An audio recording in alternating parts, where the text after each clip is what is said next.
Welcome to the Gay Buddhist Forum, where teachers from all schools of Buddhism offer their perspectives on the Dharma and its application in modern times, especially for LGBTQI audiences.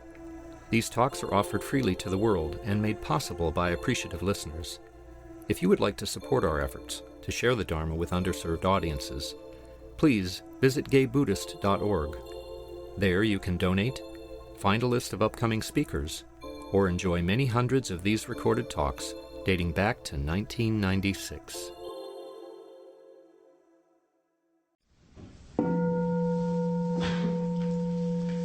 Before I introduce our speaker today, it's our tradition to go around the room and say our names. Would you begin? Mike. I'm Taylor.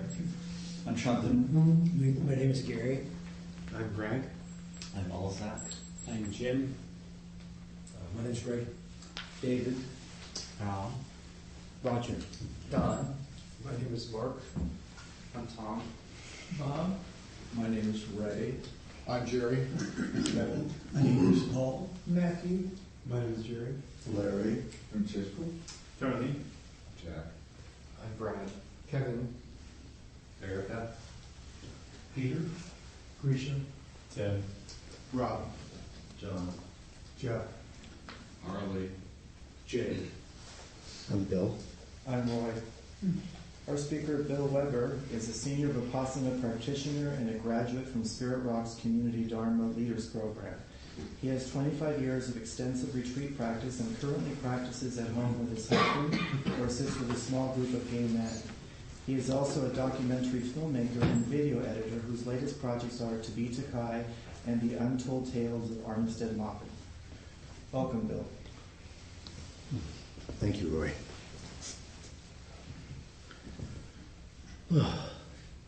Thank God we sit before. I noticed I'm much calmer now than when I came in. I still get nervous about speaking in front of a group, but when I came in, I was just really taken with how many kind and gentle faces I saw, and it was like, why am I afraid? I don't think anybody's going to attack me. But you never know. It's funny, what I wanted to talk on today, I was cleaning out my clothes the other day, and I came across this t-shirt. It's probably I think it's about 20 years old. It was a Gay Buddhist Fellowship t-shirt that they had a long time ago. I think we might have even had it for the Gay Parade or something. I don't know if anybody remembers the origin of this. But it has the Dharma wheel on it, the 8-pronged wheel. And what I wanted to talk on today was the Eightfold Path. So I thought, well, this is really appropriate. I can just sort of wear my talk on my chest in a nice big triangle. But in thinking, and one reason I wanted to talk about the Eightfold Path is that it is a path, and I know for myself, and I imagine for many of us, right now having a path in these difficult times is a useful and needed, much needed thing. I found myself at the end of last year unusually depressed and in an unusual amount of despair. It just seemed like nothing was looking good. Personally, things were okay. It was more the big picture things that were just overwhelming to me. I haven't been to this group in a while, and I don't know if other people have opened talks or given talks on this even, but from what I can tell and from my group of friends and from what I see on social media, it is something that's affecting most everybody I know. Certainly the political climate in this country, a friend described it the other day as like we're living in an upside-down world. Lies become the norm. Collusion is going on like crazy. It's deception. It's hate. It's overwhelming sometimes. And you throw on top of that what's going on the climate, what's going on with race, what's going on with war in the world. I mean, I don't need to, everybody, we all know this. And I think we all feel it. And it was really becoming overwhelming to me. How do I deal with that? How do we deal with that? The other thing that was going on for me that I think probably a lot of us can relate to is just the aging process. I find I don't handle that very well sometimes. I will be 65 in a couple of months, and I heard a phrase the other day that sort of resonated with me. It was resting slowly. And I can relate to that a lot. You know, it's the body doesn't work like it used to, and my skin doesn't react like it used to. It's very fragile and bruises and bleeds easily, and it's just all that stuff around aging that can be challenging. It's almost like life. There's a cruel joke part of life where we're born, we're raised, we grow, we flourish, and then we fade away. And to be in that fading away stage, it can be challenging, I find. So between those two things going on at the end of last year, I found myself in really sort of a dark place and wasn't very happy with it. So usually when I've been speaking here, I don't know, for quite a few years, about once a year for probably 15 or more years. And I usually try to find something to talk about that resonates with me and that I'm going through, but also that can also help me in some ways. I mean, I'm a little bit selfish about what I want to talk about because I usually try to find something that is useful for me. And hopefully in that process it's useful for other people too. But in thinking about the Eightfold Path and thinking about finding the ground within this practice and within the Dharma that can help me deal with this darkness and help me deal responsibly with it, not just to back off and hide and live in despair, but to actually become active and engaged and become a force that actually can help counteract that darkness in some way. And that led me back to the Eightfold Path. And for just briefly, the Eightfold Path is the fourth of the Four Noble Truths. The Four Noble Truths being that there is suffering, that there's causes of suffering, that there's a possibility for alleviation of suffering, and that leads us to the path, the fourth of the Four Noble Truths. But in thinking about and in starting to work on the talk of on the Eightfold Path, I also realized that in sort of my darkness and despair, I had disengaged from the Dharma. I had disengaged from my practice. And I think without acknowledging that, and for me to talk about my process around that, it felt disingenuous to come here and offer the path as a way to engage when I had disengaged. So I want to talk a little bit about that first, and then get into the Eightfold Path, hopefully as a way for me to re-engage and to encourage all of us to find usefulness in the Dharma, in the teachings, in this path.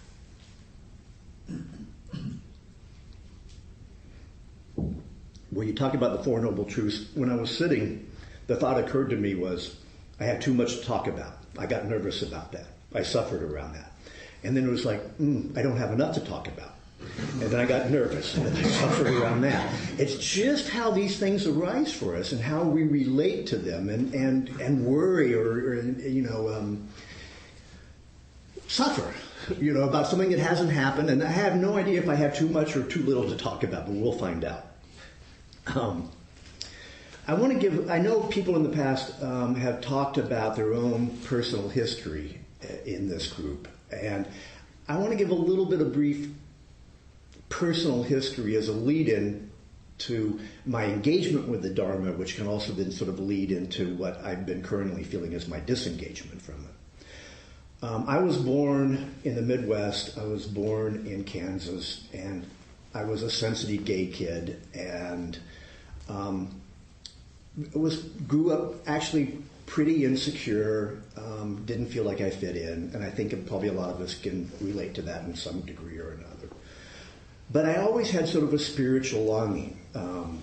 When I was a kid, I got very involved in the Episcopal Church. That's where my family went to church.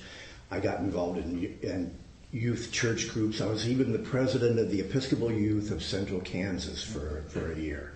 And we had this great church camp out in the middle of the plains. I mean, really in the middle of nowhere, Kansas, way out in western Kansas, that had this great glass church over a lake. And you could literally see for a couple of 100 miles out of this church. And I felt God there. And it was very special to me. And I felt connected to the world. I felt connected to the universe in some ways or another. And so I realized that I've always had this longing. I've recently been working with this man who was a biologist at the NIH who discovered the gay gene, but also discovered this thing called the faith gene, which is, or the God gene, I think it was called. There's a genetic propensity for faith and belief that some people have. I think some of us have that in some way or another. This desire, this yearning, this longing to understand things and to understand some of the big questions about who am I, why am I here, how do I fit in, what is this? All sort of these big questions that I seem to have had very early on. After the Episcopal Church, or around the same time, I also found LSD, which for me was an eye-opener because it really connected me in a way and also tore down a lot of things that I thought were solid and believable. Especially, oh my God, the acid back in the late 60s, early 70s, it was kick-ass. And, the whole sense of self, even what you looked like changed. You could look at yourself in the mirror and it would mold into 100 different things. And, your mood or your personality would change on a split second. But you could go out and you could look at the sky and feel like you were the universe. You could look at the ground and feel like you were part of the earth. And so it had this capacity to connect me in a way that I really liked, and I think was actually the ground for me later really getting into this practice, into the Dharma, because this is very much of what this practice is about. It is sort of an acid trip in some ways. That life is constantly moving, it's constantly in motion, that nothing is static, that we are part of all of this. So anyway, that's sort of my early Kansas history. And then I moved to New York for 12 years, and I moved in the mid-'70s. And New York was a bit of a spiritual teaching for me, too, in the sense that it really broadened my horizons of life on this planet. Because growing up in a white Protestant environment, all of a sudden I'm in the middle of New York City, which at the time was bankrupt and dirty and dangerous. But just the scope and the variety and the range of things was just eye-opening and was also became part of my church in a way. I mean, there was all races and ages and sexes and classes, from the poorest to the richest. It was all right around me. So it was a teaching. And then 30 years ago, I was almost exactly 30 years ago, in a couple of weeks it will be 30 years ago, I moved to San Francisco. And that was one of the smartest things I probably think I've done in my life. I love it here. But in dealing with my insecurities were continuing. In dealing with those, I found a therapist in town who introduced me to Buddhism. And she gave me a book by Jack Kornfield and Joseph Goldstein called Seeking the Heart of Wisdom. And that book sort of changed my life. All of a sudden, there was like a blueprint for what I've been looking for. The Dharma. And it was sort of what I was talking about with the acid trips, about how we live in this kinetic world where everything is alive and in motion, where everything is constantly arising and passing away. And that there's a responsible and a heartfelt way to live with all of that. And I really connected with the Dharma. And through that, I got involved with the Zen Hospice Project back in 1992 or 93, which is where I first encountered the Gay Buddhist Fellowship. We, as a group, we used to meet there back at the hospice on Page and Laguna. I think, Paul, were you there back in that? Yeah. I think there probably a couple of us here were. Roy, were you back in that? Yeah. You're old enough. Thank you. And it was a special time. I mean, and it was really sweet about that in a way too, was that the practice was also a way to deal with the epidemic that we were going through at the time. It was how to handle our friends dying in a way that we could be engaged, and that we could be present for, and that we could be useful for. And then through that, I also got involved in other various sitting groups and sanghas in town. And it became a very important part of my life. And I really think I grew from that. And from going to retreats and from paying attention. I've done a lot, I'm not trying to brag, but I've done a lot of retreat practice. But it's amazing when I look back on it. It took me years of doing 10-day, 2-week, month-long retreats, of sitting day in, day out, to the point where I could really pay attention to the life in my body, the liveliness in my body. For some reason, I was so much in my head, I could not be in my body. It took me years of practice so that I could finally, feel the energy, feel the flow, feel the heat, feel the vibrations, feel the liveliness of the body. The pain was always sort of easy to connect with, but just to be in this body. So the practice continued to unfold for me, continued to help me engage and to connect, and to live with my heart more. My heart just opened up more and more. And I think it also really influenced, I'm an editor in documentaries, and I think it really influenced how I handle film projects and stuff.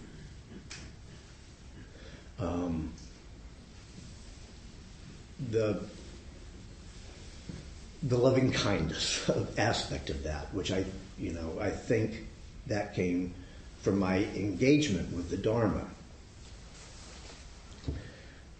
But then something happened, I don't know, about a year, around the time of the man who I won't speak his name, came into our lives in a bigger way. I started to get disillusioned with the practice. Disillusioned. I never questioned the validity of the Dharma, but my connection with it separated. There was a disengagement that happened. And I think it's somewhat common in a spiritual practice to be connected at times and to be disconnected at times. But it caught me a bit off guard, and it stayed that way for quite a while now, for probably a good year. And I'm not talking about a total disengagement, but my connection with what I want to talk about with the Eightfold Path was really weak. It was really weak. And I think there's a number of sort of reasons I think that sort of happened. Part of what this practice has been for me is really connecting to what is true. What is true for me, what is true in life, what is true in the world. And when I looked at my own practice, I was starting to see where I wasn't being true. I realized that a lot of my retreat practice, I had such a sense of self that I was being competitive on retreats. I can sit longer than the person sitting next to me. I can walk slower. I can eat more mindfully. It's just like, what is that about? Why? This is not what the practice is about. Why am I engaging in that? I also at times would feel a certain sort of specialness that, I have been through training, I can teach, I have a special connection with the Dharma. And it's like, that's not true, And so I was feeling a little bit of dishonesty on my own engagement with my practice, which sort of helped me separate a little bit and disengage. A lot of it was the disillusionment with the world also. It was like, why bother? What can I do to help? Why not just enjoy my life? Don't pay attention to these other things. Don't worry about service work or volunteer work. Don't worry about sitting in the morning when I can be reading the internet. So there was a little bit of this why bother attitude that seeped into me, because it didn't seem like much was going to be of use with whatever I did. And I have a propensity, I certainly like marijuana and alcohol, and so that became a bit more of my practice, or a lot more of my practice. And my engagement suffered because of that. And the other thing I think was going on is that it's part of a social worldwide epidemic right now, is the ADD we all have, that we're constantly trying to connect with something, and most of the time it involves our cell phone. It's amazing when you go out into the world, into a restaurant, into a movie theater, into the streets, wherever you go, or if you go on Muni or Bard, it's amazing. 95% of people are on their phone, reading, typing, watching, listening, something. And I suffer from that. And that busyness has been a hindrance. I guess now there aren't 5 hindrances, there's 6 hindrances. So, here I am, talking to you about the Eightfold Path. Right on cue. And I feel better now talking about this. I mean, partially because I feel like I've been honest about where I am with my own place in my connection with this wonderful practice that we all share. But that also, for me, I want this to be of use for me. I want to re-engage again. So, as a reminder for myself and for all of us, I just want to briefly sort of go through the Eightfold Path.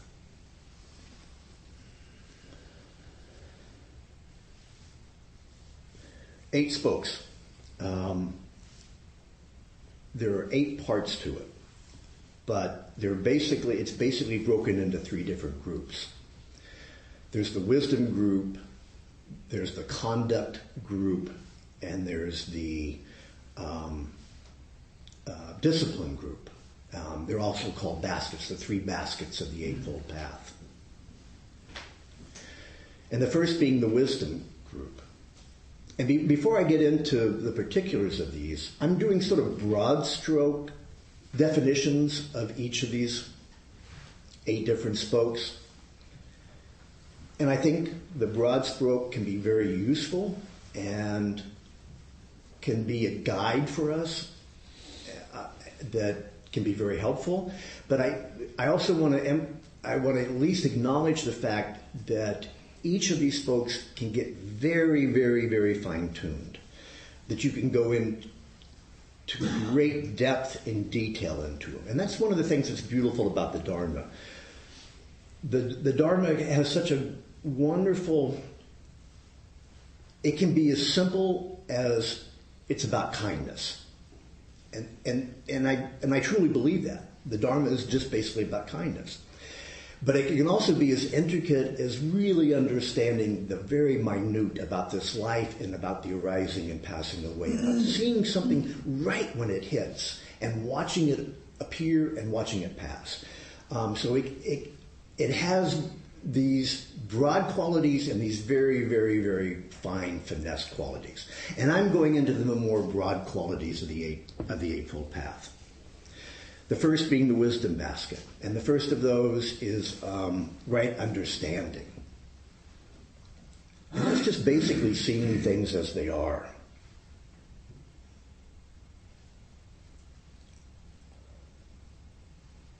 It's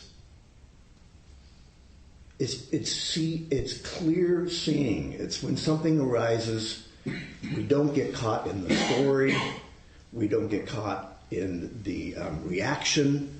We just sort of see it for what it is. And that's very much what we've been practicing, or what we have the opportunity to practice when we sit here in silence. We sit here, we quiet our minds, and something will arise. A pain in the body, a thought, a fear, and to see that for what it is. And so it could be, oh, a pain in the body. Or it could be, oh, my pain in the body. And so there's two different ways to see that. One is our attachment or our identification with the pain, or another one is the way to see it is just a pain. It's just a body sensation.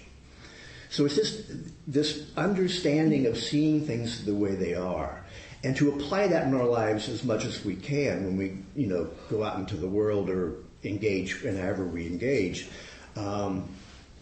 To see, this is a conversation. This is my reaction to a conversation.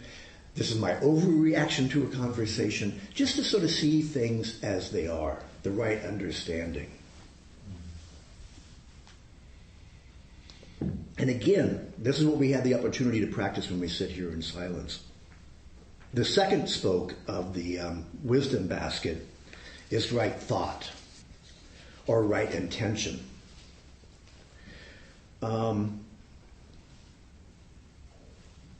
This can get a little bit tricky because then we're sort of getting into the realm of right and wrong thought. But it could also be thought of as more useful thought or healthy thought or an intention or beneficial thought and intention.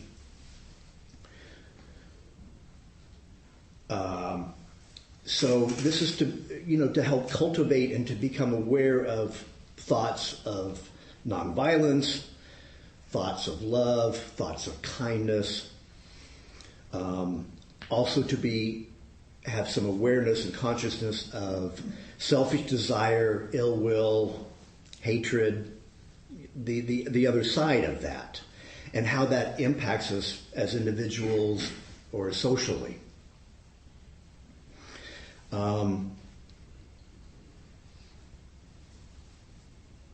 It's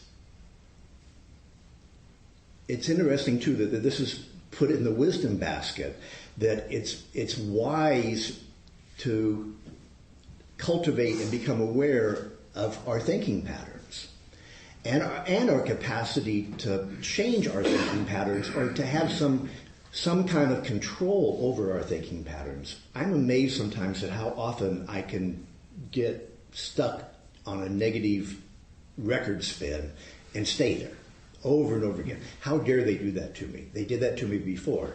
I'm going to have to do this back to them, on and on and on. And then it repeats itself over and over again. In the shower and getting dressed and getting to work. It's like, how dare they do that to me? And it's like the awareness of that, and the sooner that I can become aware of that, it's like I don't have to be caught in that loop. I don't have to let that record play over and over again. I can maybe pay attention to something that's a little more beneficial. The coolness of the air, the beauty of the plum trees in bloom, whatever it is, to have some ownership of where our minds and where our thoughts reside. And that's in the wisdom basket. The second basket is the conduct basket. How we engage in the world. How do we promote a happy and harmonious lives for ourselves and for others?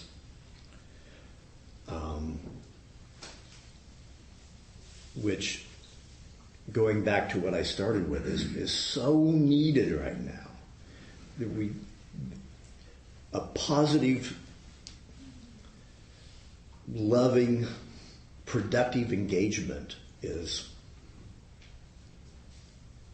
in dire need right now. And how can we help with that? There are 3 spokes in the conduct basket. The first being right speech.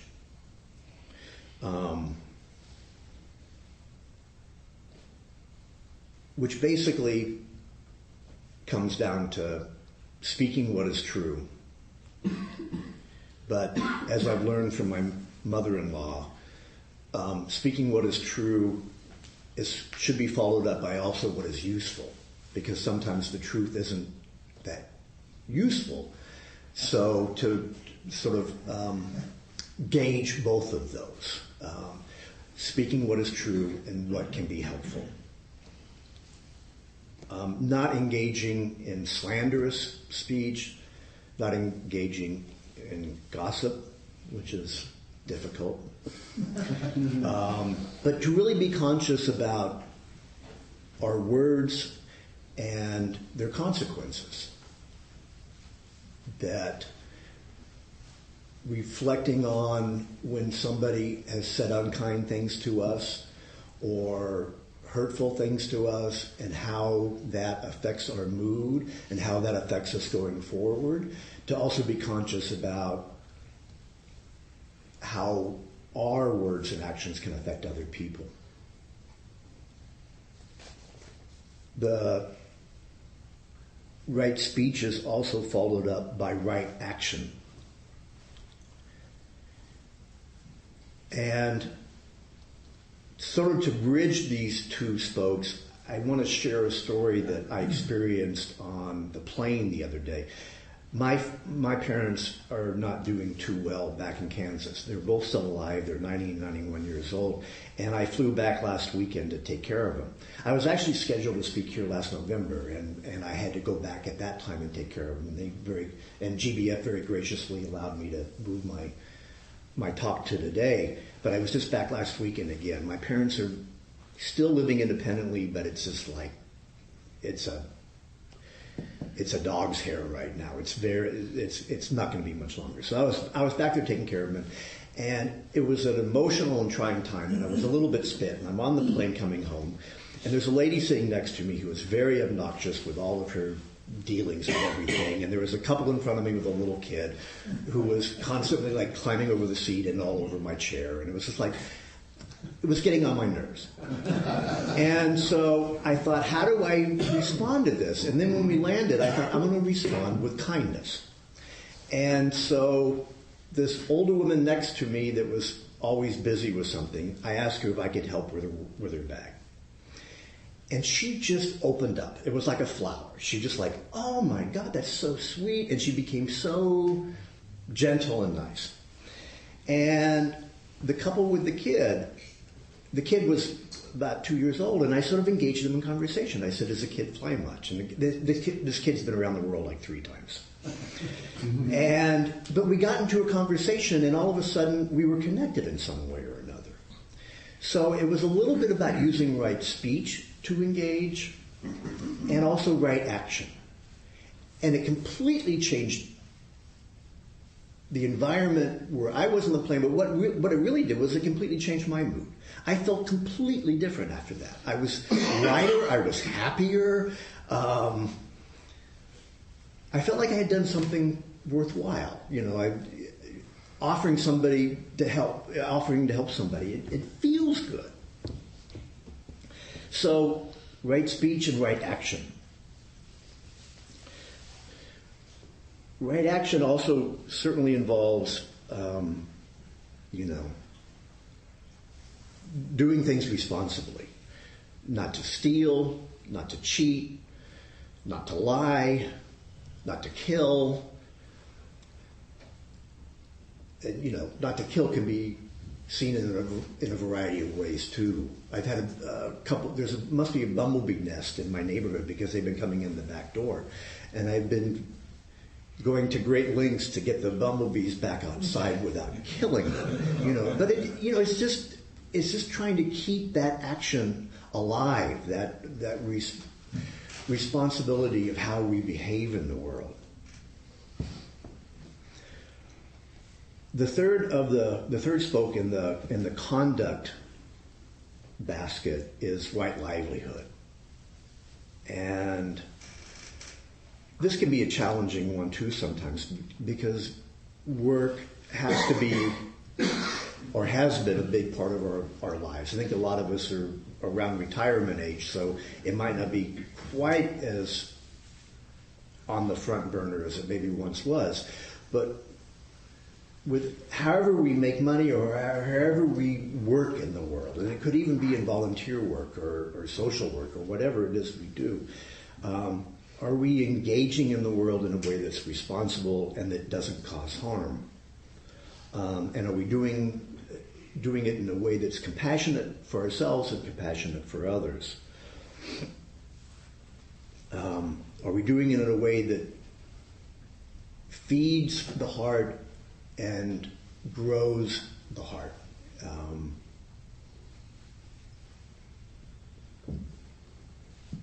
I've been very lucky in doing documentaries also because I've been lucky enough to work on stories that I consider love stories, and almost all good documentaries for me are love stories. I do enjoy the social justice documentaries sometimes, and a lot of those are love stories. But like I say, I've been lucky in that most of them that I've been able to work on have been some type of love story. And I've had the great fortune of having 3 San Francisco love stories. The Coquettes, some 18 years ago. We Were Here, some 7 years ago. And now the Untold Tales of Armistead Maupin, which is another San Francisco love story. But it's also, especially for this group in this room, it's a story about living through the 60s, the 70s, the 80s, and finding ourselves in these times as more older men, and how do we engage in the world at that time. And Armistead has beautiful stories about we grow, we learn, and we create our own families. we create logical families. We surround ourselves with people of like minds that can support us, which is very much Sangha, which is very much what you have going on here. So the last of the Eightfold Path baskets is discipline. And in thinking about that, it's a challenging one for me because my discipline isn't so great. And I told you, like last year, I was getting a little bit lost in pot and alcohol, and that can really affect discipline. And to the point where this year, I'm now 6 weeks into it, no pot, no alcohol. And I'm really trying to take care of myself. And I'm having discipline about taking care of myself physically and trying to bring in discipline about taking care of myself mentally and spiritually. And it's a discipline like we can utilize if we're learning a language, if we're learning a musical instrument. It takes work. It's not something we don't just pick up a guitar and play, or we don't just go to France and start speaking French. There's a discipline involved. And this is the discipline part of the Eightfold Path about really applying the Dharma in our lives in a disciplined fashion. The first of those being right effort. What kind of effort do we put into it? We all put in an effort today to come to this group to sit for 30 minutes, which takes effort and can be challenging sometimes. Can we apply that effort in a daily practice? Can we apply that effort in other types of practice? Volunteer work, service work, loving kindness work. Can we maybe make a daily practice of wishing people well as we go to work, as we walk down the street? What kind of effort are we going to put into our Dharma practice? And it's something really wonderful to pay attention to.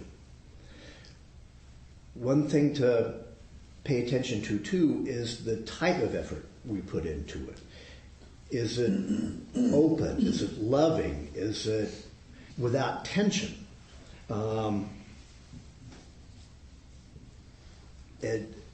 Because sometimes effort can be, I have to do this, or it can be tight, or it can be judgmental. So, pay attention to the style or the flavor or the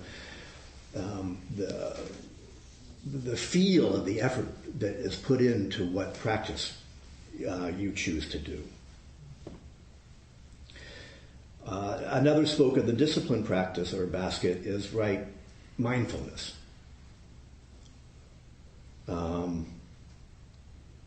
Bringing ourselves back into the present moment. Again and again and again. And that might be, or has been, or will continue to be my favorite part of this practice, is trying to be present with what's going on. If there's anything I've learned in 65 years, is that it passes away. The present moment does not stay. Things that I love and cherish and are engaged with, they pass away. And I'm also aware of that this life in this body is limited. For how long, I don't know. But the gift of this life is the present moment. And to be here for that, to be present for that, is wonderful. So to bring that mindfulness back into it, right now, right here. I really felt that when I came into the room today, just looking at everybody's faces. It was like, I felt here, I felt happy to be here. I felt engaged in some ways. And I felt like I was present. So to have that to be part of the practice, to have that be a discipline, to continuing to find ways to remind ourselves. And the sitting practice is really, it's a foundation for a meditation practice, is to bring yourself back into the present moment again and again. But you can use other things. I mean, like a walking meditation. When you walk, if you have to go to the store, and say, okay, I'm going to be present for each one of these steps. I'm also going to be present to what arises when I walk to the store. I just got a puppy a while ago, and a puppy is a great present moment practice. And we had a puppy class, and the teacher was even talking about that. She says, when you take your puppy for a walk, get off your phone. Be there for the puppy. Be there for the puppy's engagement. So, in the last of these is right concentration. And right concentration is really a practice of focus. About really letting all the other distractions of the mind be there but fall away and just focus on what it is that you want to be with at that moment. It's like the puppy walk can be a concentration practice. And it also brings us back into seeing things as they really are. It's also a way to help combat what I call the iPhone mentality. That we aren't this, and then this, and then this, and then this. It's like just being concentrated on what we're doing. The old Zen practice of cutting a carrot. I'm cutting a carrot. That concentration, that focus. So, that's the Eightfold Path. It's there for us. It's not, you can maybe pick one area of it to focus on and to help flower in your life, or you can really just sort of be aware of the full wheel of it and how they interact with each other and how they can help us engage and to, again, become responsible forces for good in this time we live in. May these thoughts be of use to you, and may they be of use to me as a reminder that engagement is positive, dharmic engagement is healthy and it's needed. And I think I'll just leave it at that and open it up to some questions. And feel the relief of being done. Paul. Yeah, I just wanted to thank you. I hope I'm coming out of a really, really bad depression. I'm chronically depressed, and it was one of the worst. And I realized just coming out of it now that I just did not use the Dharma at all. I mean, it's an organic thing. It's not. It's I'm not saying that if I did read a little bit of a book every day that would snap me out of it, but it would have made me realize that there is a way out of the suffering, and that there's not a way out of being depressed, but there's a way out of the despair that comes with that, or even being at ease with the despair is something. There's tools in it that would have helped me. Right. And I'm in a 12-step program too, and to be reminded that there is a power greater than myself that can restore me to sanity, whatever sanity is health. I use it broadly for health. But, of course, the Sangha is a perfect example, of a higher power. Listening to a good Dharma talk is an example. And just listening to the company of the fellowship is another way. And so I'm really glad to be reminded that some other people drift from the path in a different way, and that I'm not, more smooth practitioner because of that, which is a little zinger I throw in there sometimes. So thanks very much. Thank you, Paul. But I'm also curious, when you were finding yourself depressed, was there an awareness that you were depressed? That might have been, the Dharma might have been at work in ways that you didn't even know that were working at that time. I was aware that I was depressed. Yeah. Yeah, but I mean, and some of that awareness sometimes allows us even just a little bit of space of non-identification with that. And a little bit of it can be slight, but there can be some relief or to connect with the part of you that isn't depressed, that is just aware of, I am dark right now, I am not feeling well. Just to try to be aware of that.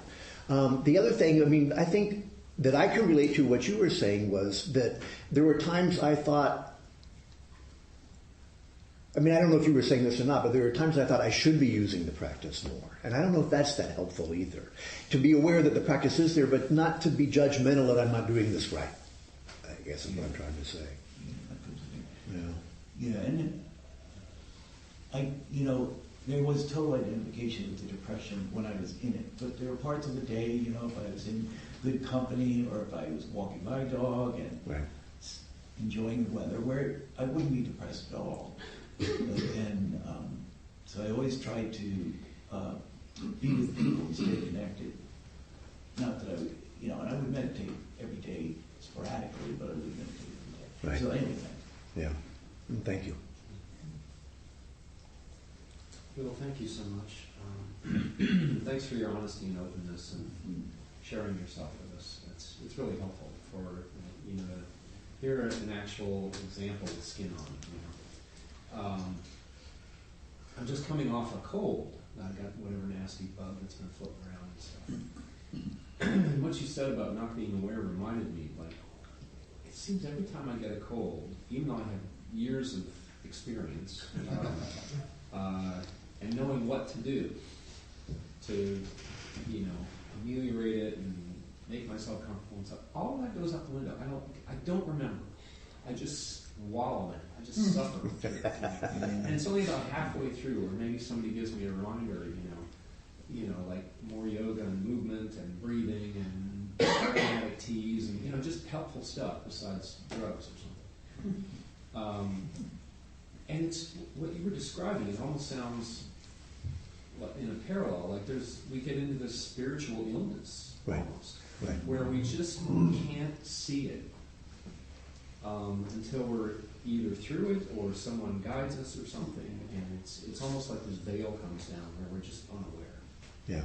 Because I've experienced the same thing where I suddenly come to, I wake up a month later. Oh my God, I haven't been meditating, and look what's happening in my life. Right. Right. Oh, there's an impact. I can reverse this. But in the moment, it seems like such a mystery. Right. It's crazy. Yeah. It's easy to get lost. Yeah. It's really easy to get lost. Yeah. Thank you. We have time for one more question, and then we have to wrap it up. Anyone? I'll do it. Okay, great. So thank you. I really enjoyed that. Thanks, Mike. And it reminded me of something in my life that I've done every year, which is I create a mantra every year that sort of addresses the most challenging part of my life. I print it out, and I give it an entire wall. And so not only do I see it every day, but people come to my home and they go, oh. They stand there and they go, oh. It's kind of cool, so it reminds me. Right. And I'm just wondering, in relationship to the wheel, we forget. We kind of get into these states like I get depressed, or I forget, or I lose touch with, oh, this is, today's not tomorrow, this is a condition that passes, things that alleviate it. And I'm just wondering if you ever print out, like to print out the wheel, like I'm going to do it and put it on my refrigerator today. Yeah. It just reminds you, like every day, visually, of what you want to hold in yourself. Yeah. Ah! It's right there. Okay. So it doesn't always work. Right. So Can you see sorry. that over here? I have a Dharma wheel going into a oak tree in fall. Oh, okay. Yeah. The oak tree in fall is going to have to be the oak tree in winter soon, I think. So, thank you. Would you mind sharing maybe one of your mantras? Well, mine this year, that just about a month ago, it came to me, and it's let yourself off the hook, which is something that someone said to me when I was self-deprecating, which I do a lot. It's like a record that kind of goes faintly in the back of my mind. As self-deprecating, I'm not doing this well enough, I'm not really capable of, whatever. Yeah. And let yourself off the hook is like just a reminder of how much I hook myself, and it's like an anxiety, stress-producing way of being. Yeah. And it's not productive. Yeah. Yeah, and it really is a hook. Yeah. So letting yourself off is this feeling of like, that's all that hook is kind of bullshit, and it's really a challenge. I have to do it every day. I see that while the record's playing, and I kind of like go, okay, and I push myself into a state of being where I'm off the hook. Yeah. That's great, Mike. Yeah. Thanks. Yeah. Thank you. Thank you, Bill. I wish you'd come back more than once a year. That's great. Our speaker next week will be Gary Ost, our very own Sangha member Gary, who is a retired Episcopal priest living in San Francisco. He began the study of the Dharma in 2008, starting with the Shambhala School of Tibetan Buddhism. Since then, he has practiced daily samatha vipassana meditation. He recently declared his aspiration to help Christians understand Buddhism better and Buddhists to understand Christianity better. Gary has taken informal bodhisattva vows and is studying the Lojong teachings of the 11th century Tibetan monk Atisha. Out of those teachings, he continues to explore the transformative psychological effect of Tonglen, a personalized mantra practice accompanied by taking in and sending out the breath. He'd like to share next week some insights on the effectiveness of this practice in helping people find a skillful way to respond to the challenges of the current political climate. So come and join us for Gary next week. Let's see, Donna is the Pali word for generosity and giving. Our host will be passing around a Dana bowl. The suggested donation is anywhere from $5 to $10, but whatever you can freely give is greatly appreciated by the Sangha. It covers our rent, our newsletters, our speakers, the Larkin Street dinners.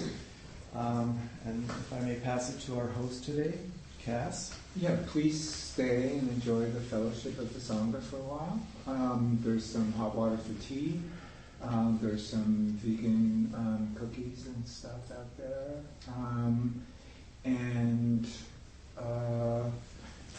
I guess we established that there are no newcomers, so we don't need the sign-up sheet by there.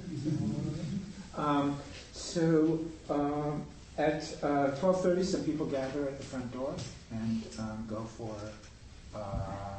lunch together. Anybody's welcome to join them. Thank you, Cass. I wonder if there are any newcomers here.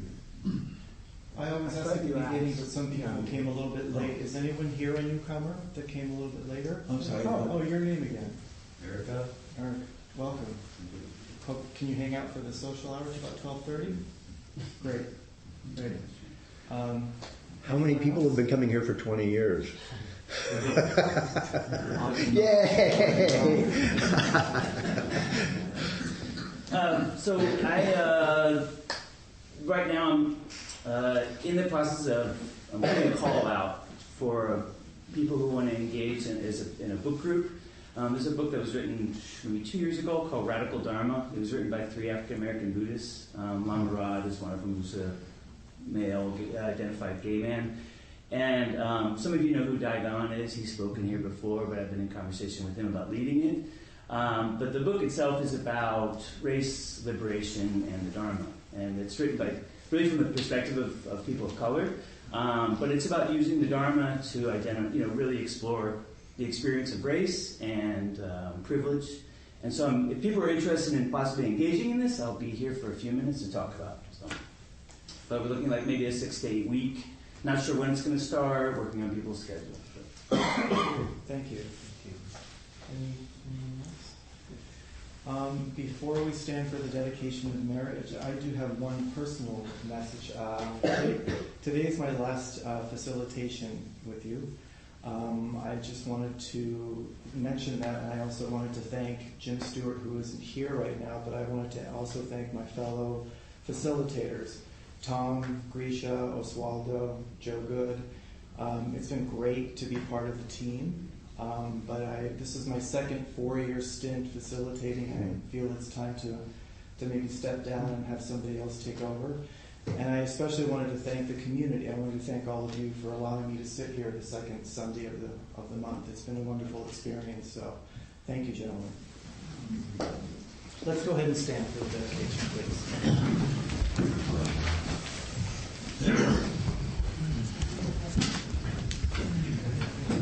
I wanted to thank you, Roy, for doing this, and for including us in the journey of your life, like including the Sangha in the small group discussions. Thank you. Thing that Thank you, Cass. I think it's. You'll have to do another 4-year stint at some point.